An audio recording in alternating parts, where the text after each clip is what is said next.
Good morning student, my name is Kulwant Yadav and you are watching me on my YouTube channel Bhanu classes.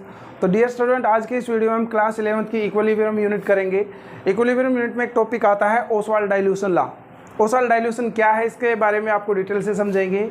Oswald dilution law करने से पहले कुछ basic terms आपको याद रखनी पड़ेंगी, उनके बारे में जानकारी लेनी पड़ेगी। तो वो बेसिक टर्म्स क्या है? Electrolyte, strong electrolyte, weak electrolyte, degree of dissociation. मैंने आपके लिए पहले लिख दी है। क्या इलेक्ट्रोलाइट क्या होता है कि वो सारे सब्सटेंस जिनको पानी में घोलने पर करंट पास हो जाता है उनको इलेक्ट्रोलाइट कहते हैं, राइट। यानी कि दो सब्सटेंस हुज एक्वस और मोल्टन स्टेट, मोल्टन का मतलब पानी में नहीं घोलना, उनको हीट करके लिक्विड स्टेट में लाना होता है, वो कहते हैं मोल्टन। तो जिनका एक्वस सॉल्यूशन या मोल्टन स्टेट में जो करंट पास करते हैं उनको कहते हैं इलेक्ट्रोलाइट। ये साल्ट, एसिड, बेस कुछ भी हो सकते हैं, ओके। एसिड, बेस, साल्ट में से कुछ भी हो सकते हैं। इलेक्ट्रोलाइट मतलब कि पानी में डालने पर करंट पास होना स्टार्ट हो जाता है तो उनको कहते हैं इलेक्ट्रोलाइट। अब इलेक्ट्रोलाइट दो प्रकार के होते हैं, स्ट्रॉन्ग इलेक्ट्रोलाइट, वीक इलेक्ट्रोलाइट। देखिए इलेक्ट्रोलाइट का काम होता है टूट जाना, तो स्ट्रॉन्ग वो जो पूर्ण रूप से टूट जाए और वीक वो जो बहुत कम हद तक टूटे, यानी कि डिसोसिएट टू स्मॉल एक्सटेंट। तो strong electrolyte almost dissociate completely. मान लीजिए मैंने 100 मोल लिया, लगभग 99% टूट गया, ओके। जबकि वीक इलेक्ट्रोलाइट्स में बहुत कम परसेंटेज में डिसोसिएट होते हैं, बाकी एज इट इज़ पड़े रहते हैं, यानी कि डिसोसिएट टू स्मॉल एक्सटेंट, थोड़ी हद तक टूटते हैं। टूटने का मतलब मेरा ये है कि मान लीजिए NaOH मैंने डाला पानी के अंदर, तो अपने आयंस में कैसे डिसोसिएट हो जाएगा, ये अपने आयंस में कैसे टूट जाएगा, Na पॉजिटिव और OH नेगेटिव आयंस में। एक्वस ना, पानी डालेंगे तो एक्वस लगाना पड़ेगा, मैं नहीं लगा रहा अभी। अब एक होता है वीक इलेक्ट्रोलाइट, मतलब कि डिसोसिएट तो हो जाएगा लेकिन पूर्ण रूप से नहीं। मान लीजिए 100% लिया, 2-3% टूट करके रह गया, बाकी एज इट इज़ पड़ा है, डिसोसिएट नहीं हो रहा, उनको कहते हैं वीक इलेक्ट्रोलाइट। वीक इलेक्ट्रोलाइट की कैटेगरी में कौन से आते हैं? एसिटिक एसिड आ गया, अमोनियम हाइड्रोक्साइड आ गया, इस तरह के कुछ इलेक्ट्रोलाइट्स हैं जो कि वीक इलेक्ट्रोलाइट हैं, ओके। एक होता है नॉन इलेक्ट्रोलाइट। इलेक्ट्रोलाइट के साथ ही दूसरी डेफिनेशन आती है नॉन इलेक्ट्रोलाइट, मतलब कि जो इलेक्ट्रोलाइट नहीं है, यानी कि जिनका एक्वस सॉल्यूशन करंट पास नहीं करता, मतलब कि जिनको मैं पानी में घोल दूँ फिर भी करंट पास नहीं होगा।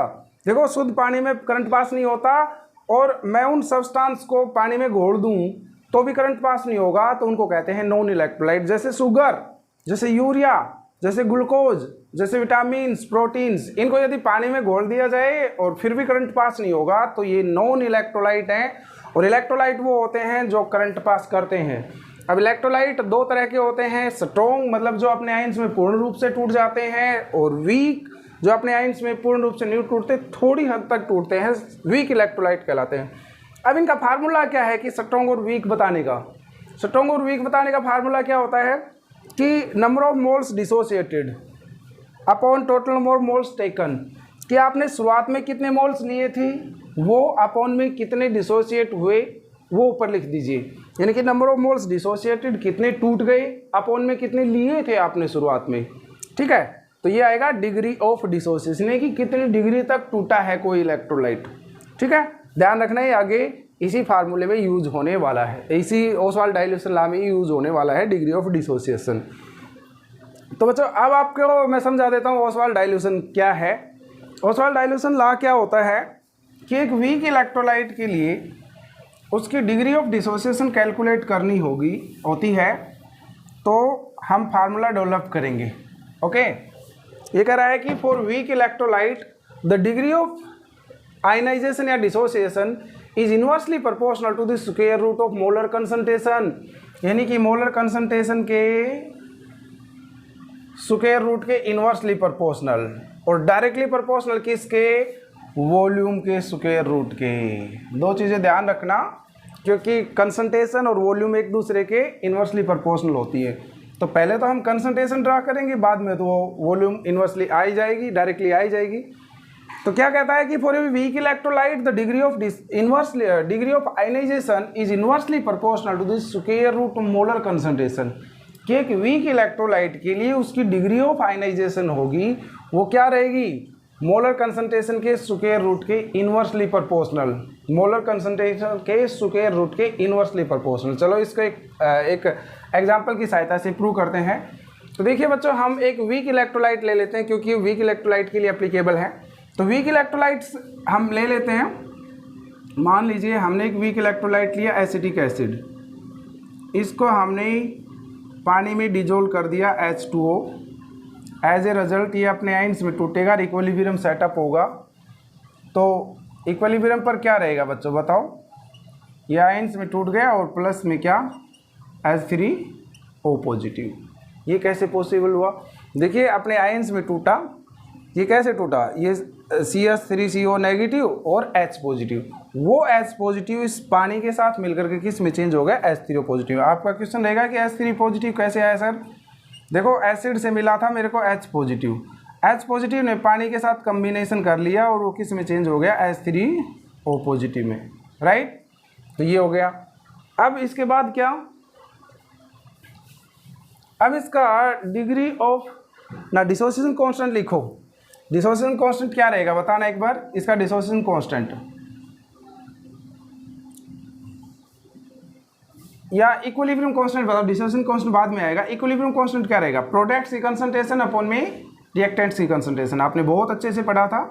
प्रोडक्ट्स की कंसंट्रेशन यानी कि प्रोडक्ट हमारे पास है CH3CO नेगेटिव और H3O पॉजिटिव, उनकी कंसंट्रेशन ले ली, अपॉन में रिएक्टेंट्स की कंसंट्रेशन। रिएक्टेंट्स वो रहे हमारे पास CH3COOH H2O, ठीक है।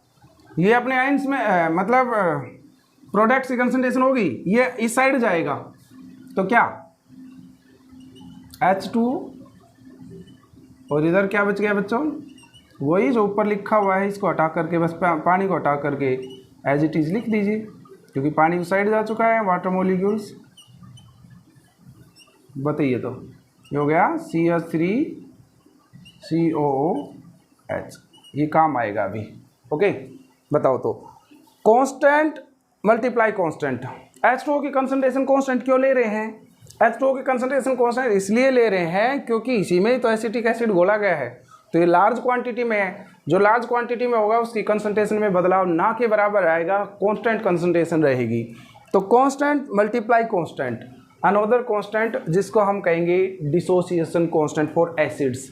Okay, dissociation constant for acids, right बच्चों। तो क्या लिखे हम, ये आ गया, यहाँ से लिख देते हैं। तो डिसोसिएशन कांस्टेंट के बाद बताओ डिसोसिएशन कांस्टेंट क्या आया, H2O की K की मल्टीप्लाई की, तो Ka लिखो, A फॉर एसिड्स, क्योंकि आप एसिड्स के लिए ले रहे हो। बेस के लिए B लगा सकते हो आप। तो बताओ तो ये क्या हो गया, इसके लिए तो K हो गया, ये सारा एज इट इज लिखो, CH3CO negative H3O positive upon में CH3COH, राइट बच्चों। ये हो गया dissociation constant. Ka is called dissociation constant for acids. अब बच्चों इनकी कंसंट्रेशन क्या है वो पुट कर दो, यानी कि Ka की वैल्यू निकालनी है। तो अपने को इस एसीटेट आयन की, हाइड्रोनियम आयन की और एसिटिक एसिड की कंसंट्रेशन लिख देनी है, राइट बच्चों। तो ये समझ में आ गया होगा। मैं इस साइड वाला मिटा रहा हूँ अभी।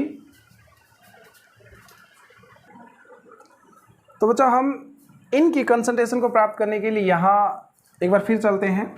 देखिए शुरुआत में इनिशियल क्या था, इनिशियल कंसंट्रेशन क्या थी इसकी, इनिशियल कंसंट्रेशन बताइए।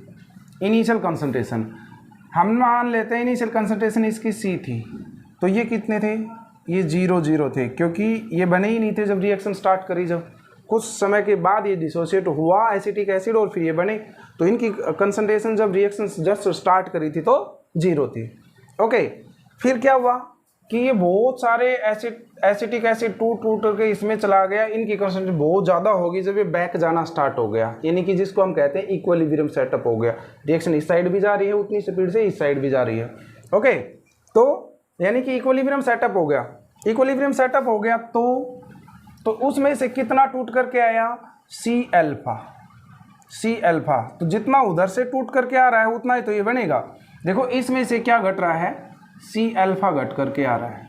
कैसे सी अल्फा, कैसे, तो जितना मैं अभी बताता हूँ। तो इसमें से सी अल्फा डिकम्पोज होकर के आ रहा है, तो इतना ही तो सी अल्फा तो बनेंगे, यानी कि उधर से जितना टूट करके आएगा उतना ही तो ये बनेंगे।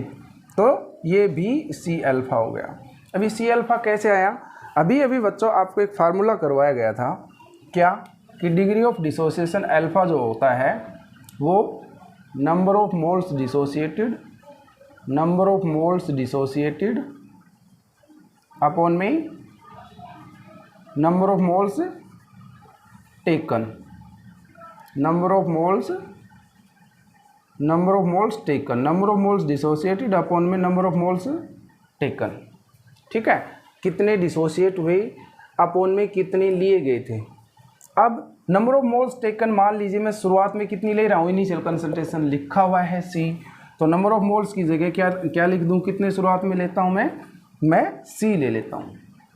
तो नंबर ऑफ मोल्स डिसोसिएटेड कितने हुए, इधर C अल्फा आ जाएगा, C अल्फा, तो मुझे पता लग गया नंबर ऑफ मोल्स डिसोसिएटेड यानी कि टूट करके कितना आ रहा है, C अल्फा आ रहा है। तो जितना टूट करके आ रहा है ये तो बन रहा है, तो टूट करके जितना आ रहा है उसमें से घटता चला जाएगा, इनिशियल वाले में से जितना भी टूट करके डिकम्पोज होकर के आ रहा है उतना उसमें से घट जाएगा। तो C में से ये C अल्फा घट गया, डिकम्पोज हो गया। पता लग गया कैसे, क्योंकि जी इतना डिकम्पोज हो रहा है तो ये बन रहे हैं, डिकम्पोज हो रहा है तो उसमें से शुरुआत वाले में से C अल्फा घटा दीजिए, राइट।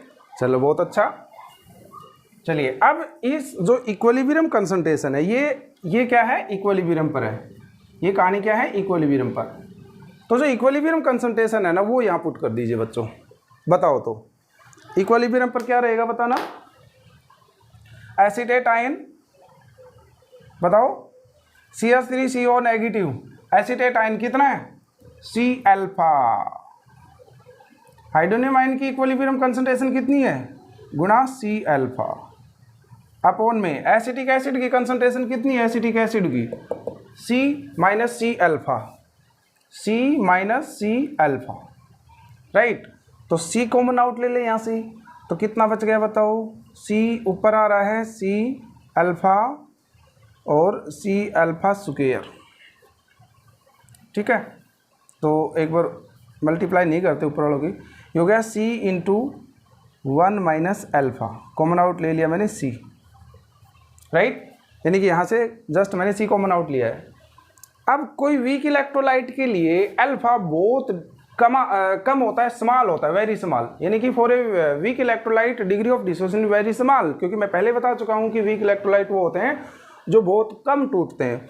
तो alpha is very small, alpha बहुत स्मॉल है, बहुत वेरी वेरी स्मॉल, तो कितना, एक की तुलना में वो ना के बराबर है।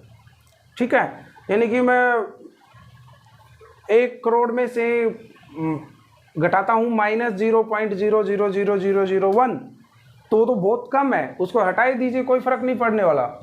ऐसे ही अल्फा 1 की तुलना में बहुत कम है, सो अल्फा को हटा दीजिए, लिखेंगे यहाँ alpha is very small, so can be removed from the denominator. Okay, alpha को हटा दीजिए।